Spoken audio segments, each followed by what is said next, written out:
V rodině Raubertových měli takovou černou, nemoc velkou truhlici, kterou chovali jako nejpřísnější tajemství. Nikdo nevěděl, co v ní je. Někdo však byl už přece jen na stopě. Ten někdo byla parta gaunerů řádících ve městě již celá léta. A tady náš příběh začíná.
Mami!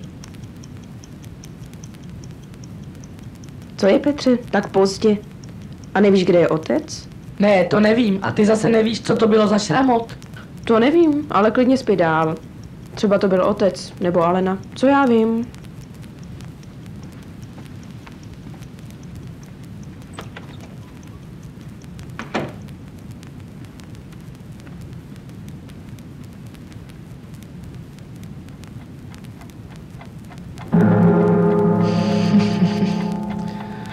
No.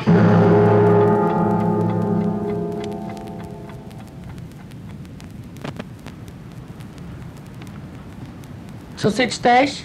Ale nějakou detektivku. Co jsi chtěl? Můžu jít za Mirkem? No dobře, ale vrať se na večeři. A jste s Mirkem domluvení? Jasně, domluvil jsem se s ním včera. Tak jo.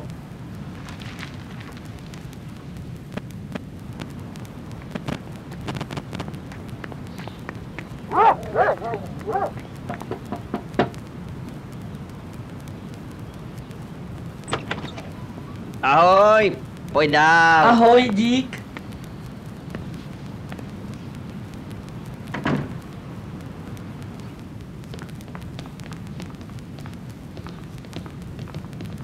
Tak co, jak žiješ? Ale jo, je to dobrý.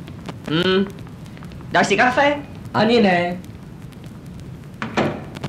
Zapnu rádio.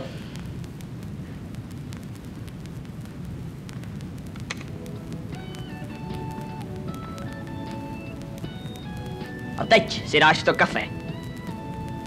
Nechci. Ale dáš, ty batolátko. Však ti chlapci pomůžou. Ne.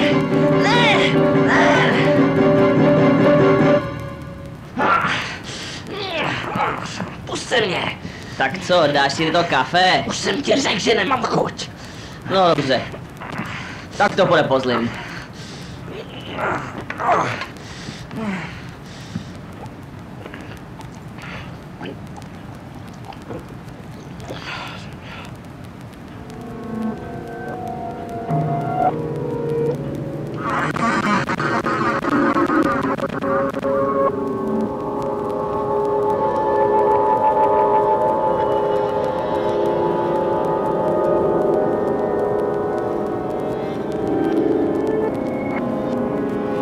Co to je?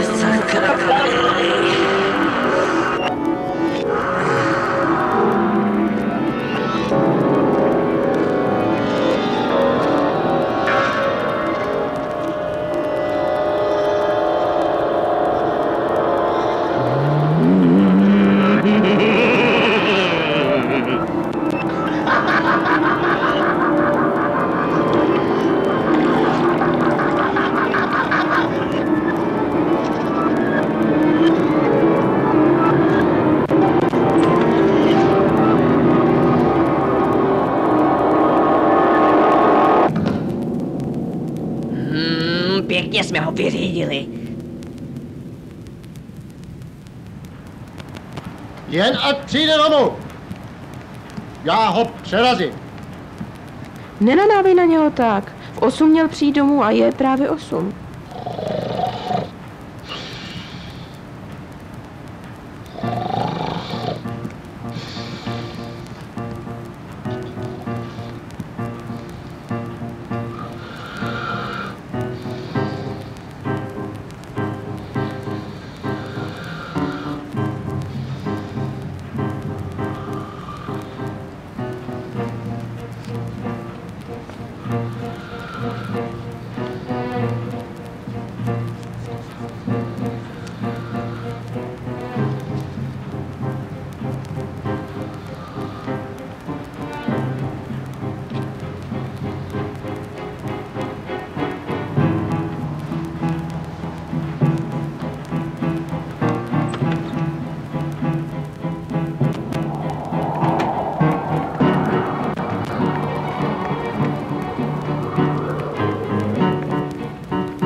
Haló? Je tady někdo? Haló? Haló, je tady někdo? Paní, co tady děláte takový rozruch? Prosím vás, pomozte mi. A co se stalo? Tady v tom domě zavřeli mýho syna. Všechno vám řeknu, jenom jděte hledat lidi po vesnici. Tak jo.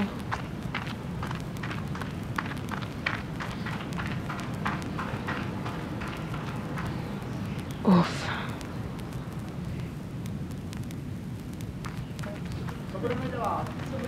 Tak jsme tady.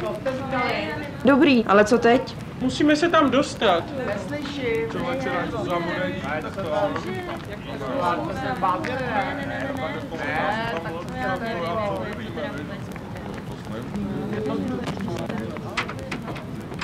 Musíme to vyrazit.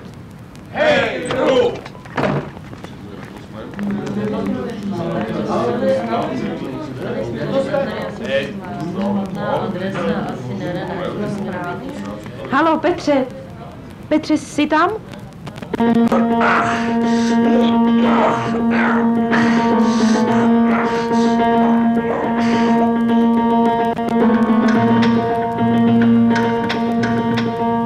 Vždyť oni ho tam také zavřeli. Pusťte mě k tomu. Mám tady takový speciální klíč.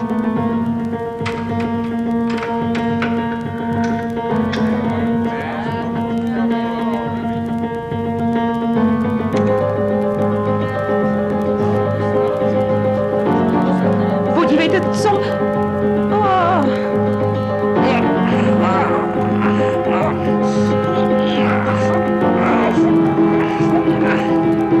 Počkejte, kam běžíte?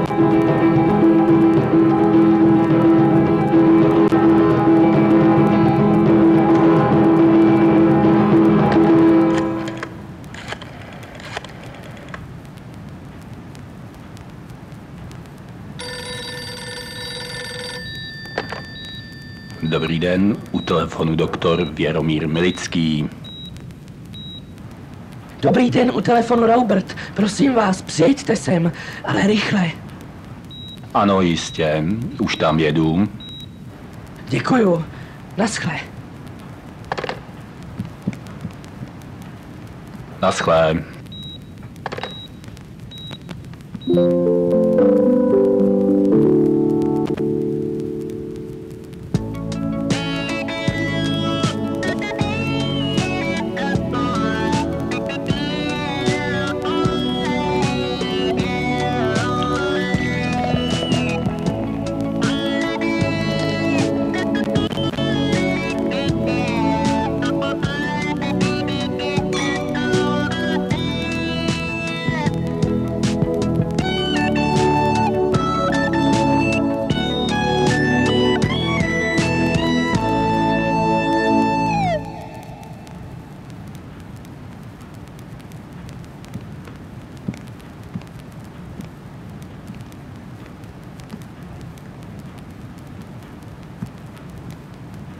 Tak co se tady vlastně stalo? No vždyť už jsem vám to přece říkala. Nějaká dáma volala, aby jí šel někdo pomoct. Že jako v tomhle domě zavřeli jejího syna.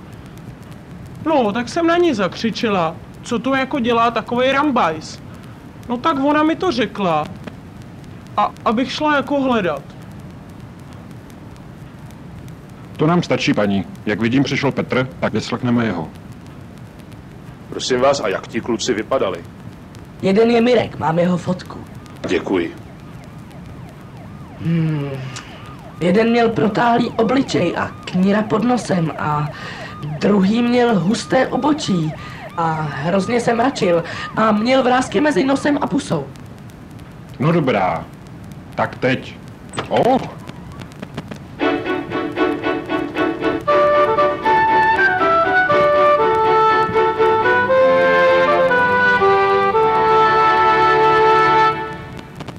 Dávali jste jí umělé dýchání?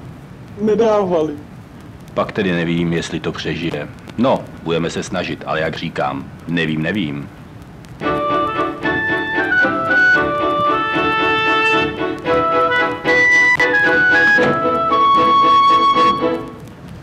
Tak na co jste se chtěl zeptat? Na popis vaší rodiny. Pro boha, celé? Ne, matku tu jsem viděl.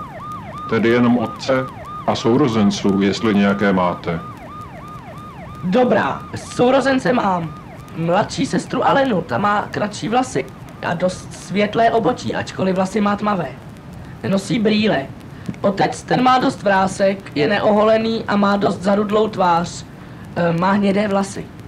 To mi něco připomíná, ba dokonce je to pravda, příteli. Na toho vašeho tatínka si dávejte pozor, příteli. Je to totiž člen té party.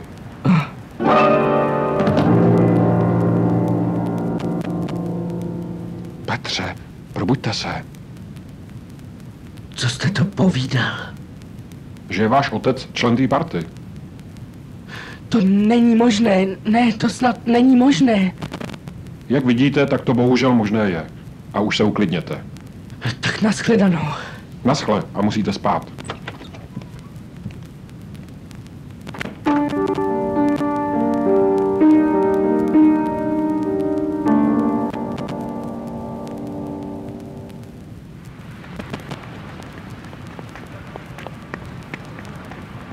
Co se stalo? Je tohle policejní budova?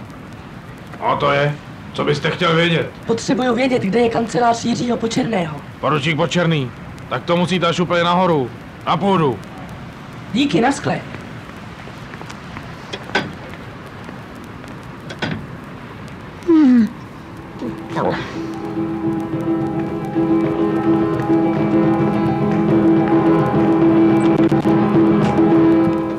Co se stalo?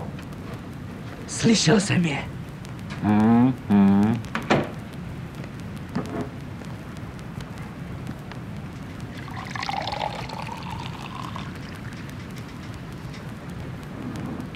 Tak povídejte. Můj otec. Chtějí opravdu tu truhlu.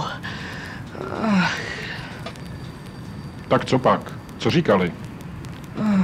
Že chtějí kvůli tomu vyvraždit celou rodinu. Ukrást truhlu a uprchnout do zahraničí. A koho chtějí zavraždit jako prvního? Jako prvního... Mě. A koho dalšího? To nevíte? Vím, sestru Alenu. Pro boha, vždyť jsem to říkal. Že když policie včas nezasáhne, bude po vás i po truhle. Dnes v noci. Boj na život a na smrt. To je konec. Petře, Petře.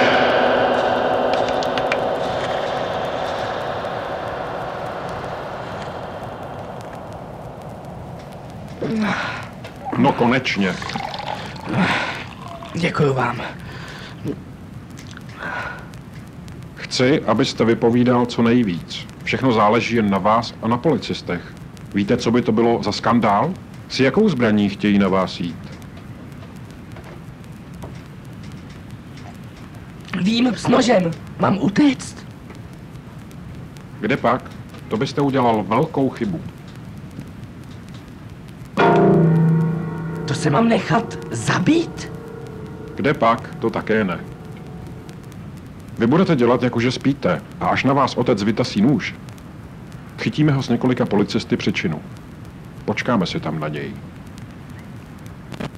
A té osudné noci se tak stalo.